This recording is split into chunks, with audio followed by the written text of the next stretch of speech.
इतिहास में तो बड़े बड़े नायकों के नाम लिखे हैं, है ना? पर कुछ कहानियां वो कभी सामने नहीं आ पाती। आज हम एक ऐसी ही कहानी सुनेंगे, लंका के महायुद्ध के एक ऐसे योद्धा की कहानी जिसका बलिदान खामोश रहा। तो चलिए सीधे चलते हैं उस मैदान में। जरा सोचिए, चारों तरफ सिर्फ केओस है। आसमान में तीरों की आवाज गूंज रही है, हवा में खून की गंध, और हर तरफ बस लड़ाई की चीख पुकार। लंका का महायुद्ध अपने चरम पर था। और इसी भीषण संग्राम के बीच एक नायक सामने आता है। लेकिन रुकिए, ये कोई बड़ा सेनापति या कोई राजकुमार नहीं है जिनका नाम हम किताबों में पढ़ते हैं। नहीं, ये कहानी है एक बिल्कुल साधारण से सैनिक की, पर उसका दिल और उसका संकल्प बिल्कुल असाधारण था। एक ऐसा संकल्प जिसे किसी तारीफ की जरूरत नहीं थी। उसका नाम था वज्रनाद। अगर आप बड़े बड़े योद्धाओं की लिस्ट देखेंगे ना, तो उसका नाम कहीं नहीं मिलेगा। वो तो बस भगवान राम की सेना का एक आम सा वानर सैनिक था। उसकी असली पहचान कोई पदवी या रैंक नहीं थी, बल्कि उसकी अटूट भक्ति थी। बस यही एक लाइन उसके पूरे जीवन का मकसद थी, प्रभु राम के लिए अपना सब कुछ दे देना। यही वो जज्बा था जो उसकी हर सांस में बसा था। ये एक ऐसा सेवा भाव था जिसे ना तो पहचान चाहिए थी, ना ही कोई प्रसिद्धि। तो अब कहानी में एक ऐसा ट्विस्ट आता है, एक ऐसा मोड़, जहाँ गलती से सुनी एक बात उसे एक ऐसे चौराहे पर लाकर खड़ा कर देती है जहाँ उसे अपनी जिंदगी का सबसे बड़ा फैसला लेना था। वो छिपकर सुन रहा था और तभी उसके कानों में राक्षसों का वो भयानक प्लान पड़ा। ये सुनते ही उसका दिल दहल गया। ये सिर्फ एक हमला नहीं था, ये तो पूरी सेना की, भगवान राम की हिम्मत तोड़ने की साजिश थी। और यहीं उसके मन में एक कश्मकश शुरू हो जाती है। एक पल को तो वो भी डर गया, खुद पर शक करने लगा। मैं तो एक मामूली सा सिपाही हूँ, मैं इतने ताकतवर राक्षसों का सामना कैसे कर पाऊंगा? सोचिए, एक अकेला सैनिक जिसे कोई जानता तक नहीं, वो भला इतनी बड़ी साजिश को कैसे रोक सकता है?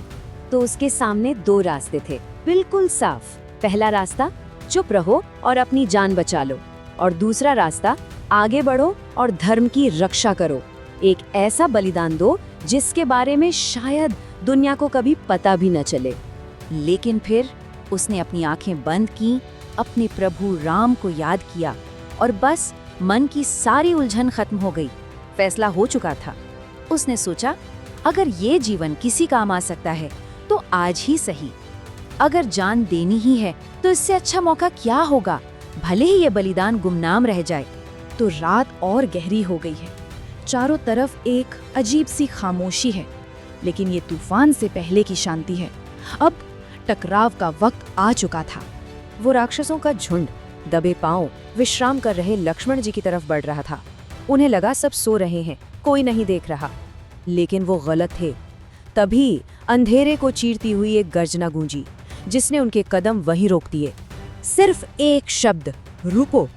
पर इस एक शब्द में इतनी हिम्मत थी, इतना निश्चय था कि वो राक्षस भी एक पल के लिए ठिठक गए। ये कोई और नहीं, ये वज्रनाद था। उसे अकेला देखकर राक्षस हंसने लगे। एक मामूली सा वानर हमें रोकेगा? उन्हें अपनी ताकत पर बड़ा घमंड था। उनकी नजर में तो वो बस एक छोटा सा कीड़ा था जिसे मसलना बहुत आसान था। लेकिन वो कितनी बड़ी गलती कर रहे थे। हाँ, वज्रनाद अकेला जरूर था, पर उसका हौसला वो पहाड़ जैसा मजबूत था। वो किसी नाम के लिए नहीं, अपने फर्ज के लिए लड़ रहा था, और अगले ही पल वो अकेले ही उन सब पर टूट पड़ा। लड़ाई बहुत भयानक थी। उसे चोटें लगी, वो जमीन पे गिरा, लेकिन हर बार वो दोगुनी ताकत से फिर खड़ा हो जाता। एक अकेला, और उसने उन सभी को रोके रखा। और पता है, एक अजीब सी बात हो रही थी। जैसे जैसे उसका शरीर चोटों से कमजोर पड़ रहा था, वैसे वैसे उसका संकल्प, उसकी हिम्मत और मजबूत होती जा रही थी। और बात भी सही है, जब कोई पहचान के लिए नहीं लड़ता ना, तो उसे हार का डर भी नहीं होता। और अब ये लड़ाई, ये कहानी अपने सबसे भावुक मोड़ पर पहुंचती है। एक ऐसा मोड़ जहां एक खामोश बलिदान एक नई सुबह लेकर आने वाला था। और फिर आखिर में उसकी घायल शरीर ने साथ छोड़ दिया। एक आखिरी जोरदार वार, और वो जमीन पर गिर पड़ा हमेशा के लिए। उसकी सांसें अब धीमी पड़ रही थीं। लेकिन वो गिरा भी ठीक उसी लम्हे जब हनुमान जी और बाकी वानर सैनिक वहां पहुंच गए। सोचिए, बस उतनी ही देर उसने उन राक्षसों को रोके रखा जितनी देर की जरूरत थी। उसकी खामोश लड़ाई ने वो कीमती वक्त खरीद लिया था। राक्षसों का प्लान फेल हो चुका था। लक्ष्मण जी बिल्कुल सुरक्षित थे। वज्रनाथ का वो गुमनाम मिशन, उसका वो बलिदान कामयाब हो गया था।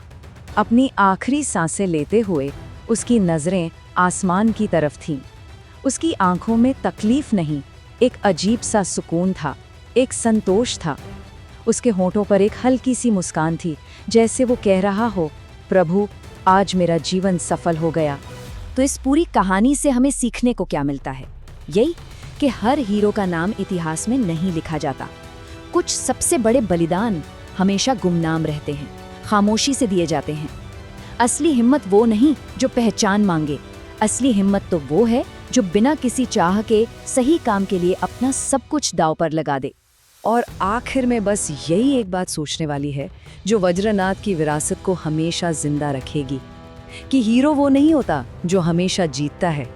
हीरो तो वो होता है जो सही के लिए खड़ा होता है, चाहे नतीजा कुछ भी हो।